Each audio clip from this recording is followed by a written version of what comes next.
Guilty as charged sa kakyutan ang isang bata sa Tondo, Maynila. Sino pumatay kayo, Sersan? Hindi siya.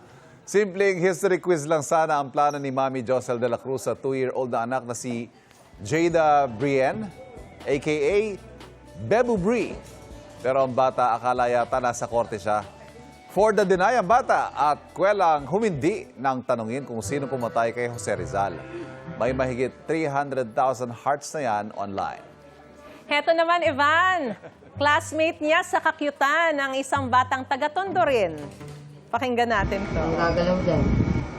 Naaway ako, Mami Rida.